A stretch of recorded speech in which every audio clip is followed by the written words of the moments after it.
If you wanna be my friend, I do. You better go and get a pen. What kind? Number 2 or number 3? Are there other numbers? Is Like there they only did number in the 2? old days, I've never once actually been asked this so question. long How many ago. different numbers of pencils are there? Or should I grab a pen? How annoying are graphite pencils? I've never realized how annoying graphite pencils are. You know what I like about you? What? I can count on you. Yeah. I got to get out of here. Where are you going? I can't do the episode. I gotta just go. knew if I backed off, you would match it to the end of the song, and you would do it in a way that made it feel. Hey, we're playing the fulfilled. same sport, Daniel. That's what it is. We're passing the ball around. 5 passes before you shoot. That is a coach thing. What sport y'all playing today? What are y'all Because I playing? thought we were playing baseball. Guys, every coach has said this. I can't do it for you. Or they go, you want to see me do it? Fine, I'll do it. And then they do like one. break a They do leg. like one gasser, and you're like, we've done 7, coach. No, and he's like, do it again. You start again. Can't breathe. That was Patrick Keaton from the Winter Sounds. What we got any biz? Yeah, we do. Oh, you know what? I have a biz? biz. Can I bring it up on my phone? Or is that too uncouth? Can you give our address to the listeners? Oh my God, I don't know that I can off the top of my Okay. head. Well, here's the deal. No, listen. Do you know it? Here's What is the it? well. Hold Hold on. Here's You the want to deal. guess it? To our listeners, if you've been listening to this show and maybe you're newish, and you've never written us a letter, just know there's ways to do it. There's 2, in fact. You can email us. That's the penpalspod at gmail.com. Yeah, we didn't even. But then there's also, we have an address. You're That, gonna do it? We just got this address not that long ago. Yeah, we'll make this. Just make this the business. I'll save this. Yep. So go ahead and make this care of the Pen Pals podcast, and that address is going to be 5419 Hollywood Boulevard, Suite C, number 121. 121. Los Angeles, California, 90027. Ladies and gentlemen, that is the address for this show. If you want to send us, some of our listeners over time, and you don't have to do this. They send I want to send the guys some knickknacks. Just know that has happened. People send us knickknacks, T-shirts, coasters. We have a lot of art that over time you might notice. We'll show some pictures now that we have an office. We're going to decorate this office with who knows, not this right here, but who knows what the office will look like when it's set up.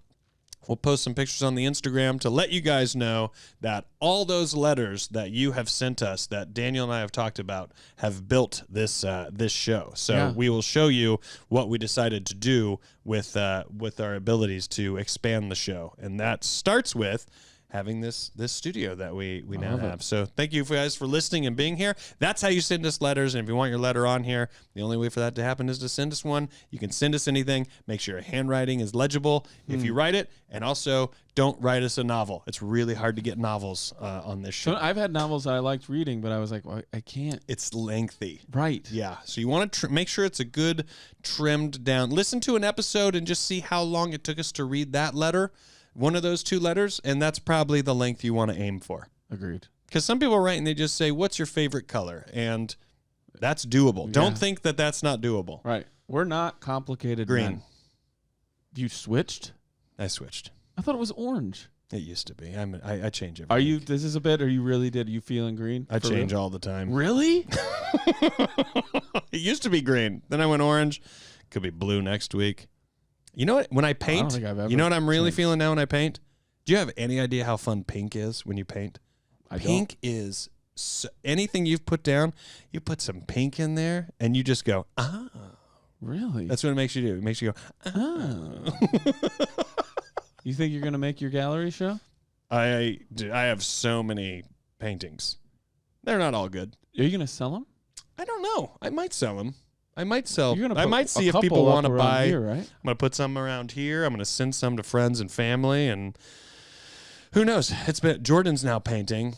I got my daughter painting. They're all copying my style. So, do you want to do that business, or do you want to just do that? I think that was good business. Get into painting, everybody. It's wonderful, wonderful therapy. You should come over and paint one night. Okay.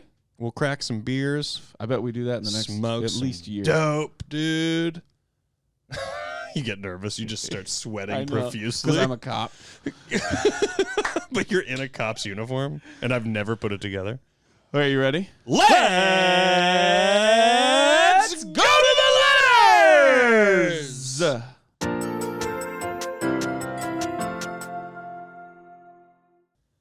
Let me go first. You piece of shit. God, that was good. Thanks, buddy. Have you ever tried to be a ventriloquist? Have you Yes. ever tried? 100%. But a concerted effort? Yes. Also, what does concerted mean? I was 12 years old and really thought that was my future. Is that true? I had a dummy. I just guessed this. His name was Lester. This is real. Yes. I don't know that Lester was the right call. That's they said his name was when. First of all, can't we all say we feel so bad for Lester? 2 words change everything about the way people make fun of you.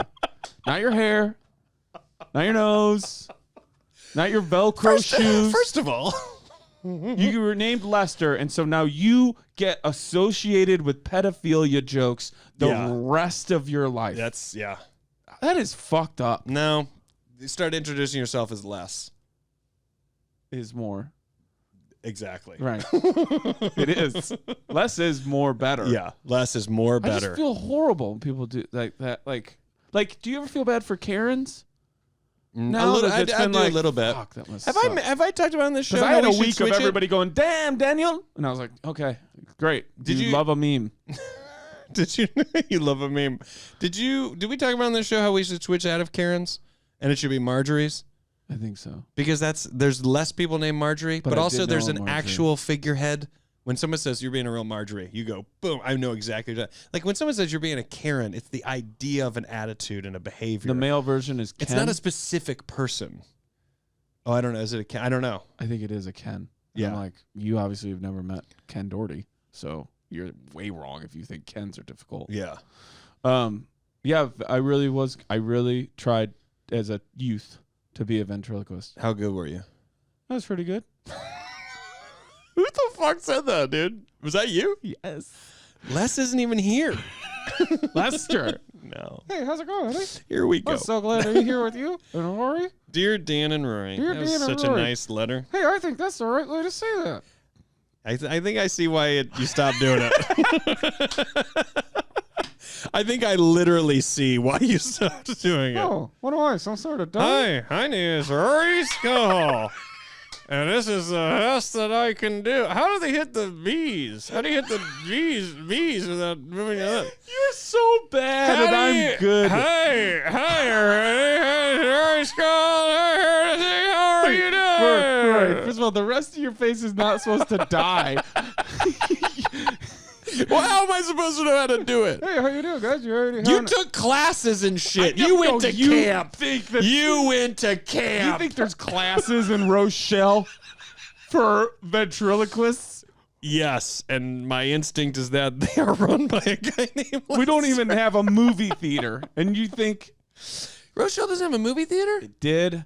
I worked there in high school.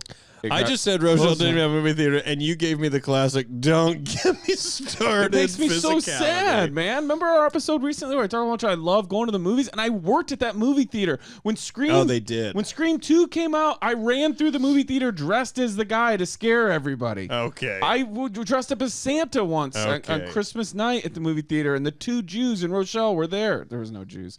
But... That what you just said about you theater. running through the movie theater. Like, that is and were people like, this is fun? They were like, oh, here's Daniel Van Kirk. At least he's not still doing that ventriloquist shit. Yeah. Okay, read it. Here we go. Dear Dan and Rory, I hope this finds you both well and well fed. What did you have for lunch? Today I ate chicken fried chicken, fake mashed potatoes and gravy. I think that's what that says. Mm-hmm. Plus a veggie mix that included lima beans and a heaping helping of canned pears. Does that turn you on? We can't let this be our whole... We would run with this. Yeah. I'm a high school and junior high teacher in rural Montana, and that was our school lunch. Tomorrow is nachos. Well, that's a shift. So tasty, but I'm hungry 30 minutes later. Anyway, I'm Oh man, You got this. You want me to give it a look? I'm writing. The irony. The irony that's the word. You go. It's written clearly. I just don't know how to read that word. I've never read something. Word writing. Okay. This podcast is hard for me as a non-reader. Mm-hmm. I'm writing to tell you how much I love Gen Z. In particular, the boys and their outward displays of affection for one another. My students tell each other they love each other, hold their hands in a half heart, kind of like you're making the letter C with your fingers. What is that? Like that? Like that? Yeah. Okay. Gesture from afar, and the other holds up the other half of the heart. From afar, though? Right, and then let's look to camera. Pen pals. No. Ready? Pen first. You're listening to Pen pals. Hold on. I'll get it. Hi. You're listening to Pen pals. Hey. Oh, yeah, it's got to be high-pitched voice, too. Hi, you're listening to Pen pals. This is Pen pals. All right. Oh, they hold hands when talking and walking together, and they're constantly hugging and checking in. Are you mad at me? Are you okay? You know I love you, right? You know I love you. Why did I say like, no, I love you, right? I didn't grow up with their level of affection. Me neither. Even with, what is that? Even with girls. Even with girls. And I find it so heartening and wholesome and lovely. This generation is so much better at expressing themselves and unafraid to show vulnerabilities and leave their hearts on their sleeves. Nice. These are all straight males, and well, it's fluid. On the spectrum. And the last line. These are all straight males, and they something other time I only and the only other time I've and the only feel like we're doing other a escape time room. I've seen such open affection for friends was in West Papua, Indonesia, where did I say it? Papua? Yeah. Who cares? Indonesia. Well, I care. No, I mean we don't. It could be how we're reading what's handwritten. Where it's common for males to hold hands. I find it refreshing that my students see it as normal and healthy and manly. I wonder if it's like they're in other parts of the States, if it's like this in other parts of the States with their generation, or if I'm just lucky to work with an anomaly of beautiful boys. This isn't to say they can't be little assholes like all teenage boys also. Anyway, since you are both such lovely men from my generation, 1980, baby! And that's them. They said, baby. Who know the value of deep friendship, vulnerabilities, and expressions of affection. I thought this would warm your hearts too. Please do some shows in Montana. Yours affectionately, and wishing you well, Anna or Anna. Oh, it says? Or we're just... It just says. I'm going to go Anna. You can go whichever way I'm going to you go Anna. Okay. Anna, thank you for demonstrating that I'm not a great reader. Well, you know what? It's great. You did say like as legible as possible. Anna, no one's doing cursive anymore. Come on. Do you do cursive? Yeah. I don't know. You know why I don't? I can't. Oh, really? You obviously learned it. I could, but I would do it like a second grader who's trying to do it, and then you would read it and go, who wrote this? You know what's the most gratifying letter to do a cursive? Capital J. God, it's just... You get it. Is that true? You really think that? It's very true. I think this is great. I love this. We should get Jeff Dunham on this show. Jeff Dunham he'll be on this show. I love it. Love that. You could frame that and put it up on like a gallery wall, and people will be like, beautiful. Yeah. Love the card. Love the letter. Love the sentiment. Love the idea. You know what else I love? Initially, someone would go, "Oh, well, where are you at? Chicago, San Francisco? You in Miami? You in New York? Rural Montana." Gen Z boys are like, "I love you, man." Gen Z. Do you? I say I love you.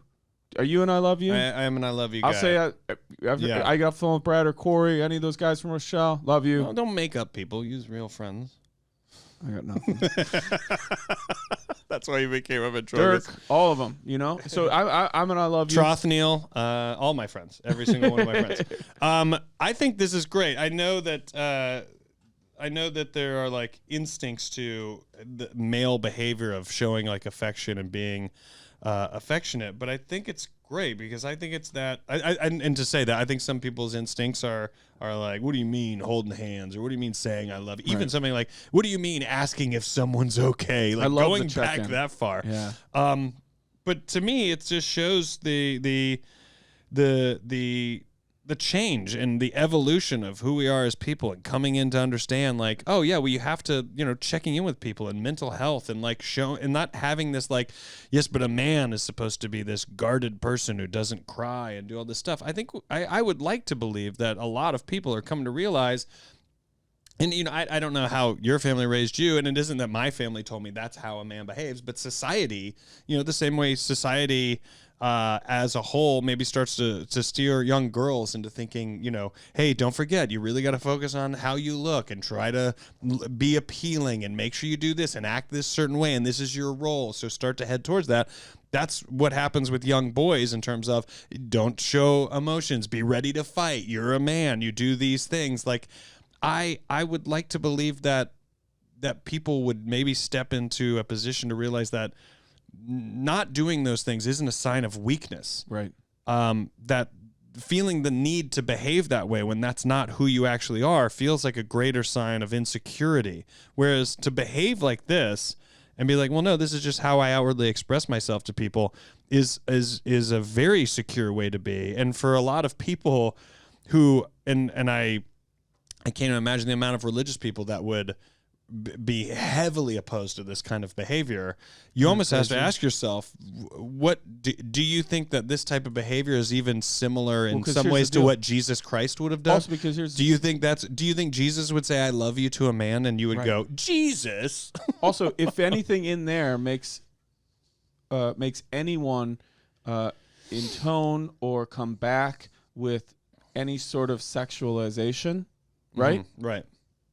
You're bringing that to the table. Yes, exactly. There's nothing in this that has anything to do with sexuality. Exactly. There is nothing. Exactly. It's like when people, like when UFC like blew up, right? You'd be like, I don't know, two guys rolling around each other. Looks like they're trying to have sex. And now you know what I always say to those guys? How do you have sex? I go, well, you see what you want to see.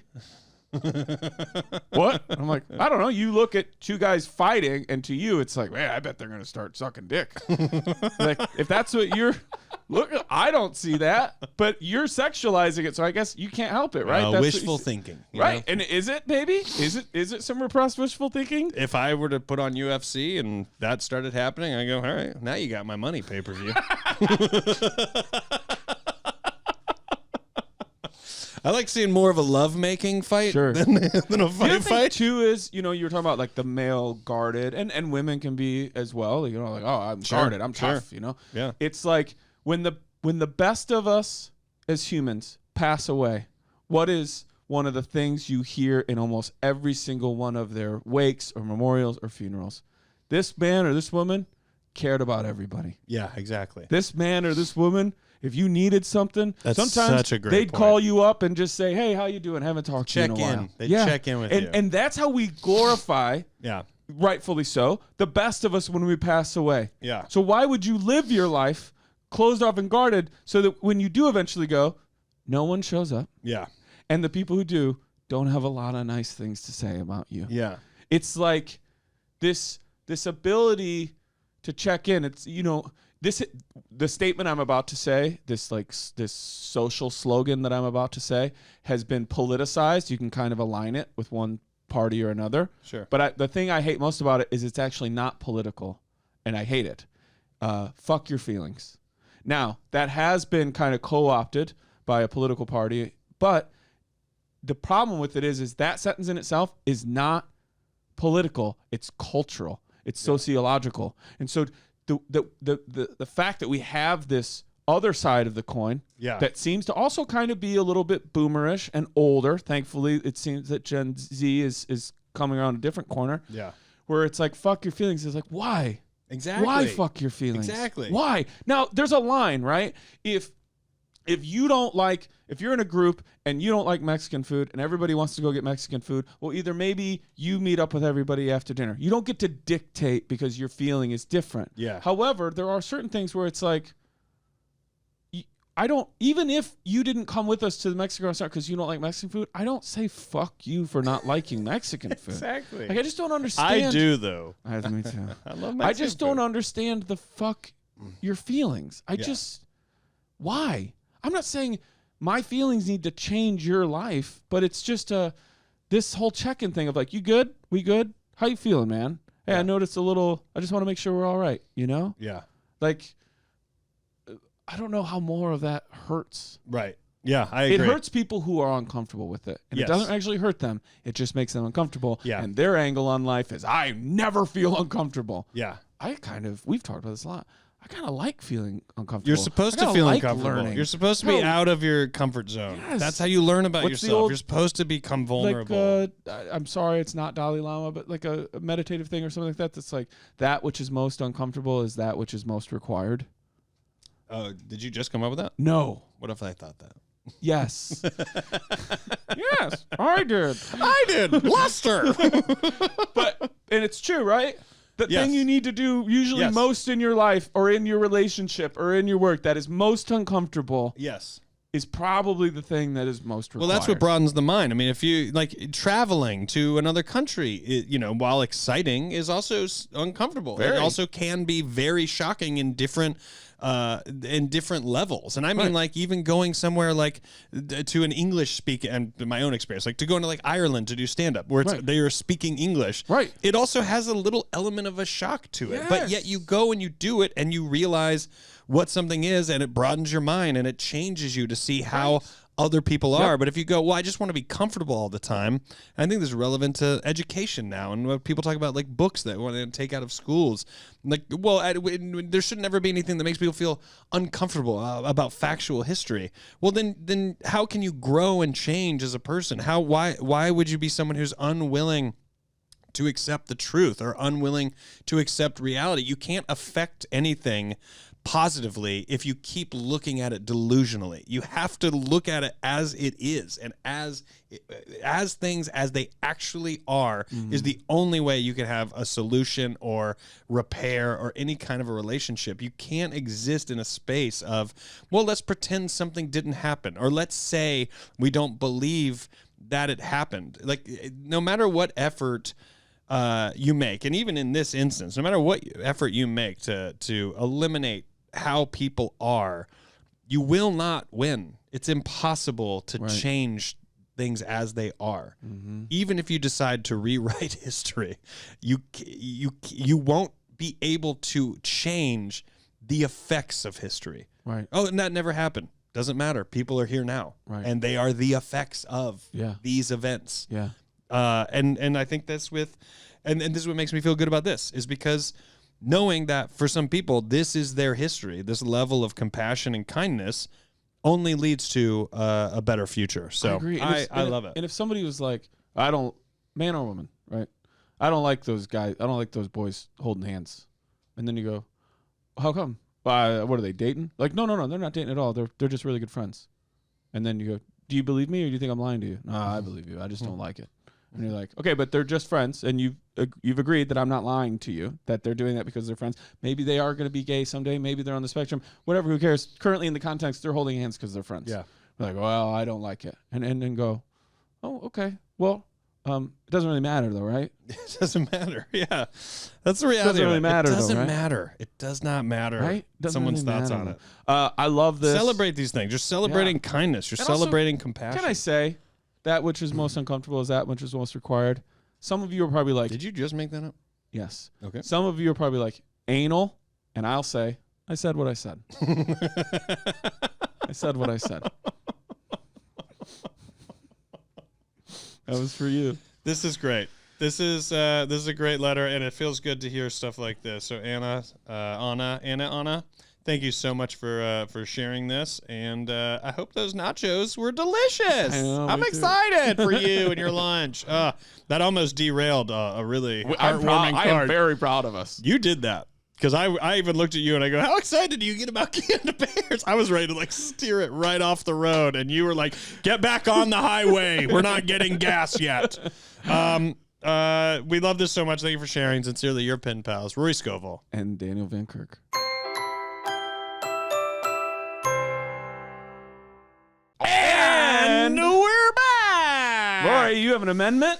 I have an amendment. I didn't say we wish you well. And Anna/Anna, you know that we do. But to be fair, you were dealing with wrapping it up, feeling good about what we talked about, and denying yourself all the food talk you could have said. There was a lot of bandwidth. Wanting to know how you feel about canned pears, and it felt stunted. I'll answer you. I love them.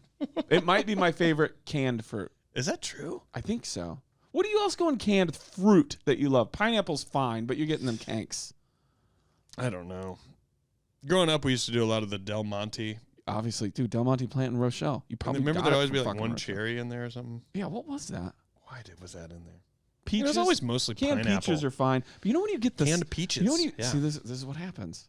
All right. Do you know when you get the center of the no, can? no, get on the highway. Anna, thank you, and we do wish you well.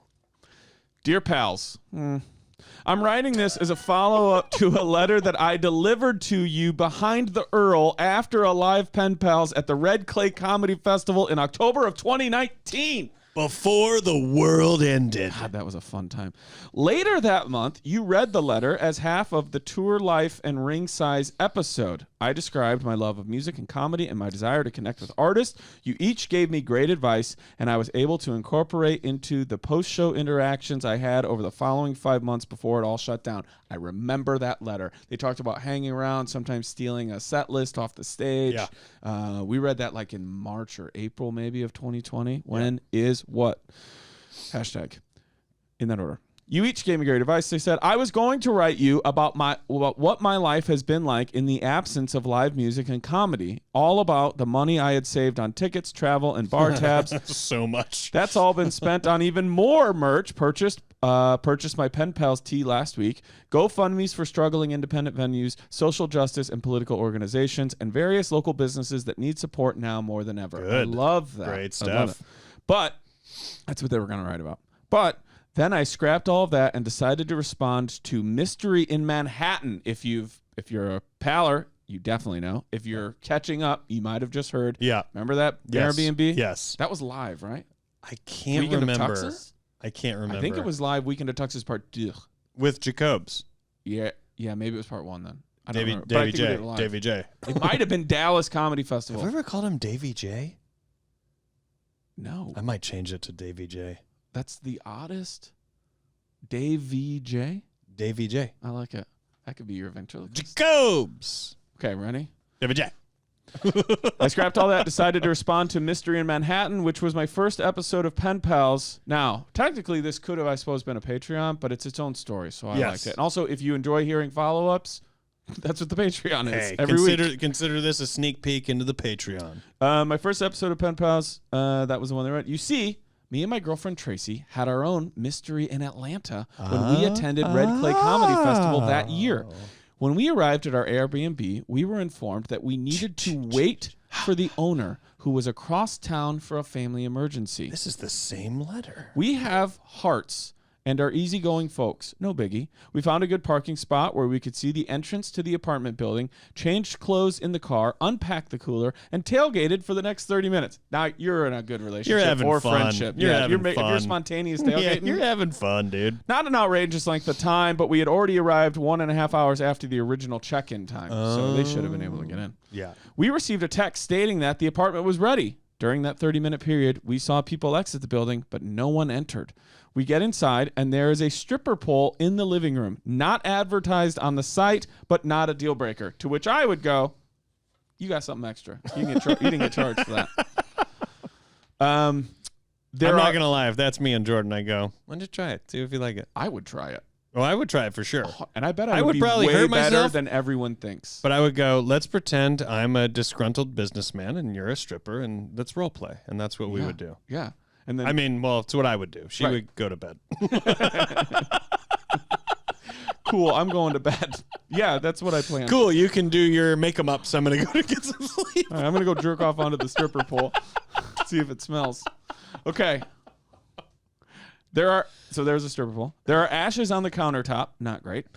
They wrote that. And all of the black leather furniture is covered in baby oil, body prints. It looks like What? we will remain standing.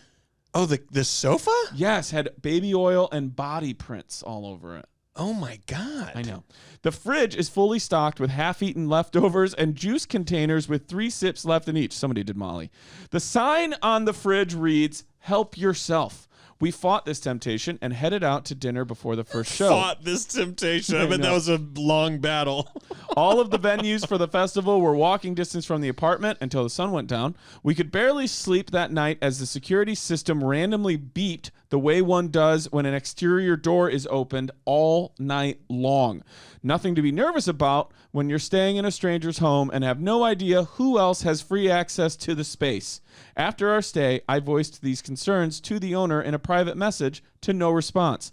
How she ended up so far behind cleaning on check-in day and whether she was inside the apartment the entire time, we will never know. That's terrifying. Your pal, Curtis. P.S. Tracy and I drove to Columbia to see Rory perform at the Comedy Closet Friday, March 6th. The following day, we were back home seeing a phenomenal local band called Patroy Consoleurs. I said it weird or right, I don't know. At Charlotte's finest pirate-themed rock club, Snug Harbor. The next week, all music and comedy venues were closed and have remained ever since. P.P.S. I am writing this on December 31st, 2020. Regardless of when/if you ever read this on air, the date seems significant enough to mention. Here is hoping for a brighter new year to come. More social, less distance, more love, less division, more time with family and friends, more shows, more dancing, hell yeah, on that pole. More laughter. Happy New Year to you two cackling idiots. Love to you and to your loved ones. Keep up the good work. For the playlist, Electric Abdomen by Landlady. Okay. Who does the playlist again? You're asking. That's Emily. Why don't you tell me you want me to give you directions in Tuscany while we're at Emily it? messaged me in our last episode I had on the subject to change shirt, and she got those for us. I was right? Emily Cox. Okay. Rory. I When do will you leave? never. You know, I always ask with this shit. When do you leave? It's an hour. You could have checked in at 3. Yeah. It is 4:30. Yeah. They're asking you to wait longer. Family emergency. I know that buys some. It buys a little time. Yes. You get in. Ashes on the counter. Stripper pole. To me, that's not a negative. Ashes on the counter. Stripper pole's not a negative for me. Ashes on the counter. The food in the fridge. The baby oil. Now, when we get into baby oil. No, I'm not sleeping. You know there. what really does it for me? I'm not sleeping there at all. A beeping alarm. Beeping alarm. I've moved hotel rooms. I was in a hotel room once. Above the bed was the smoke alarm that just every 30 seconds, no noise, would just flash green. Yeah. And I'm like, I'm not doing this. Yeah. I can't. Now, I thought you did like the eye pillows. I do in the morning if it's sunny and I still want some sleep. Little thing. Cover you do thing. too. I do it. Yours is cush. Mine is nice. Yeah. I don't need much. I'll just go t-shirt. Well, I have the kind that kind of pushes out so you can like blink and stuff. That's key. I have ones that it looks like a little bra. If I didn't fly as much, I wouldn't have it because I don't really use it at home. Really? I don't really use it in a hotel room either. I Hotel mainly room use it will. on a plane. Yeah. I got that from you. I think you had it on a plane or something. Yeah. I was like, why have I been traveling like my main thing is it took me so long to get TSA pre-check. It took me so long to all these like little luxuries that truly aren't luxuries if you fly all the time. They're just like necessities to make your job easier. But how often in our lives are we like, oh shit, I have to blink? So to like plan out for the next time I fly, I'm gonna go do this TSA thing now. That's the hurdle. For, knowing us. To be like, oh, I'm gonna on a Thursday when I could do something else I need to do, I'm gonna go sign up for TSA. Yeah, we don't. That's what took us so long. I mean, but it is to me. It's comparable to someone working in an office for 10 years and then going, oh my god, I can have coffee when I get to work, and then go, I guess I'll start doing that. Like, let's take that. You need that. Right. Do that. Right. I cannot. The alarm. I would be. I'm out. I'm out. The moment I walk in and I survey the place, which is what I do when I do an Airbnb, I'm then exiting and I'm getting a hotel. Now, I will say Atlanta has very expensive hotels. Atlanta is I feel like Airbnb's gotten very, very expensive too. They're going up. It's like, well, I just might as well get a hotel. I would quickly come out and you know what? Actually, I love Airbnb. God, I totally forgot about this. What? So the end of the Tool Tour. Yeah. This is what happened. We're in Portland. do our show. Yeah. The next night we go see Tool, and that night actually is when we found out that Tom Hanks and Rita Wilson, had COVID in Australia. Because I was in Austin doing Cap City. I remember. So that date, I believe, was March 10th, I think, and that was the first time, even talking to friends, and we went to see the Tool show Wednesday. Yeah. Going to see the Tool show at the Tool show, and we were like, oh, wait, what? Like then you were like, oh, is this here? Like, what's going on? Like, now you start to go, oh, this is bigger than we thought. Right. It's not just wash your hands. Right. If it can get remember for like a while, it was like, just make sure you're washing your hands. Yeah. And I remember I was meeting people after shows, selling merch, shaking hands, and then I do a little sanitizer. Same. And I, and then, I lost my train of thought. Oh, so, the next day, me and Nick are gonna get in the car and we're gonna drive to Tool's next show. It's just been canceled because because Oregon has said no more shows over 250 people. Yep. So that show's canceled. Adam says, "Hey, the band, that show's canceled, so we're gonna head on to Boise. So it'll be a night off, and then we have Boise because they were supposed to go that show. I think it was Eugene, Oregon. It was gonna be Eugene, Oregon, and then Boise. So we drive to Boise, and we get to Boise, and we have dinner. Nick, while on the drive, got us an Airbnb. We go into the Airbnb. I can't believe I haven't told you this. I can't believe you haven't. We go on the Airbnb. The picture's like, oh, this is great. We go into the Airbnb, and it's this upstairs house. And I was like, oh, this looks good. I was like, I think there's a bed over here. And Nick was like, where? There's supposed to be like another bed. And he like opens the door in the kitchen and goes, oh, there's like a downstairs. And so we go into the downstairs. Rory, keep coming. Stay with me because it gets worse. We go into the downstairs. I'll be like, cool, I'll be outside. You call me when you get down there. And if there's a book in Latin, do not read it out loud. Now, when we get downstairs, not like basement-y. It's like a hallway. And there is like a door that's like a bathroom. And then there's like another door. And I go and open the other door. And I turn the light on. And I go, oh, Nick, the other bedroom is down here. And right then, a door at the end of the hallway opens so aggressively, and this big dude walks out, and he goes, oh, you guys the Airbnb guys? And I go, literally, and when I'm just meeting somebody, but I was so startled. Looks like the spiders caught a fly. Yeah, literally. I go, fuck, dude. I was like, you just scared the fuck out of me. He doesn't even respond to that. I don't like that. I don't Nick like and that. I talked about that I don't exact like thing. that. Nick and I talk about that. Once you've established that you don't read social cues, we got problems. Exactly. I'm not saying you're a bad person, but I am reframing. You have to look out for you. At the end of the day, you got to look out for you. So instantly I was like, oh, I was like, you scared the fuck out of me. And he's like, you guys the Airbnb people? He said it again? And I said, you scared the fuck out of me. He goes, you guys the Airbnb people? And we're like, yeah, who else would be? Yeah, we're like, yes. And nope. Nick goes, are you the person? And he goes, well, I can't remember the name. It was like a Tracy or something. He goes, well, Tracy and I just kind of look after the place. And we were like, so you're like here? And he's like, yeah, I live here. I'm in that room. And we were like, so he said, you guys have rented out for the ground floor. We thought we had the whole, we thought we had the whole place. And he's like, well, yeah, you do. I just live in here in this one room. I'm like, well, that's not really the whole place. And he was like, well, I don't know. Like, so him and Nick are kind of talking about the details. Nick's like showing him on the phone, like what it says on the page. He's like, well, this is the description. And the guy's like, look, I don't know. You got to sort out with Tracy. And I just go, and our luggage is still upstairs. And I go, well, Nick, why don't let's go upstairs and we can just chat about it for a second. And Nick goes, all right. And we get upstairs and I go, I give Nick and we like go out and Nick goes, what in the fuck? I go, the fact that I said you just scared the fucking shit out of me, and he didn't go, oh, dude, sorry. I'm totally sorry. I did open that pretty quick. I was like, that's when I was like. Because he opened it he opened it so fast, and it was like light behind him, and silhouette, and he had to like step out for you to like then see him. Like in a movie, how you'd light it for a movie. Nope. And so we get outside, and he goes, what the fuck? He goes, I'm looking at it right now. We had like the whole house, and I go, and he goes, I'm going to contact Airbnb right now, contact Tracy. Contacts all these people and they're like, no, you agreed to like stay is what this woman was saying. She's like, so you got to like pay. And he goes, well, I'm just going to go above you to Airbnb and just let them know that you're lying on your description of your place or whatever. Right. And we just go and get like a hotel. So knowing that that's obviously different than their situation. Well, they but don't know. They said I can't the alarm think was past that door she open. might have been there. Door open, like that sort of The alarm. fact that she might have been there, I cannot look past that. That terrifies me. What if she's just like sitting in a closet going, all right, $200 a night. I just got to sit in here for 2 nights. Like it's just somebody out on the pole, just the skin on the pole. You're like, I think she's on. Or I think she's practicing. Rory, I'm so glad you left.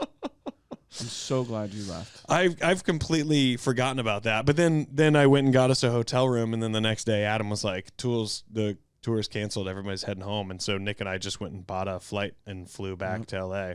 And that's what started the pandemic for us. That was March 13th. But that's wild. Yeah, I walk into an Airbnb and I'm very particular. I'm a no very quickly. Same. But there's also I've also walked into places where I'm like, for instance, I just stayed at a place in Big Bear, and we wanted to go play in the snow, and I wanted to get a place that had a hot tub.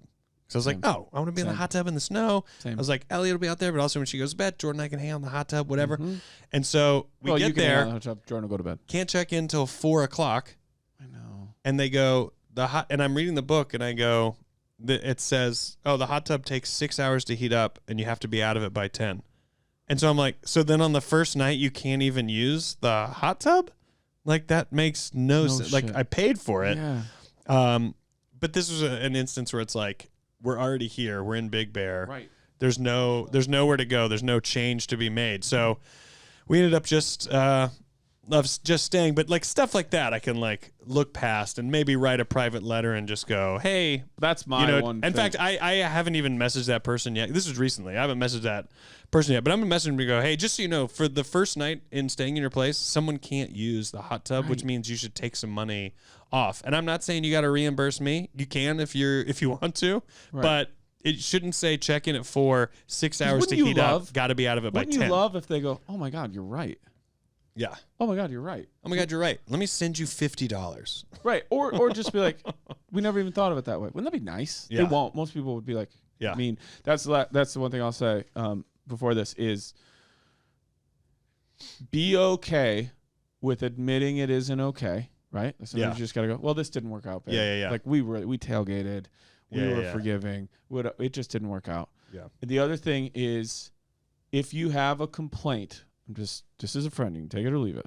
If you have a complaint, log that while you're still there. Yeah. Because it's the You're gonna forget, can go, we totally hear you, but you stayed the whole time. So how much of a problem was it really? Right, yeah. Just log that while you're there. Yeah.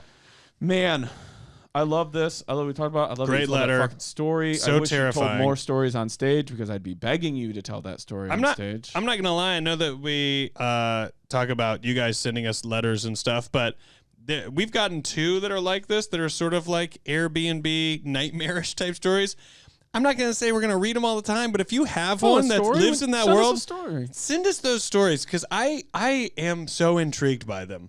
Right. Yeah. Not if you got one and you think it lives in this world of this, send that to us because I want to know it. You've been able to say to somebody, you aren't going to believe this shit. Yeah. Feel free. Yeah. That's what's great is like a little meta. Somebody will be like, hey, I need your advice. What do you guys think of this? How do you feel about canned peaches versus like, hey, guess what happened to me? It's any letter you would write to your friend. Yeah. Just like check this shit out. Your pen pal. Exactly. Yeah. It's your podcast. We just talk about it. All right, Curtis, thanks so much for this. We loved hearing from you again. And thank you for being such a huge supporter of us at these live events. If you dug hearing follow-ups from people like Rory said, that's what we do on the Patreon. Every single week, it's $5. Until next time, Curtis and everybody else, we wish you all sincerely, your pen pals, Daniel Van Kirk and Rory Van Scovel.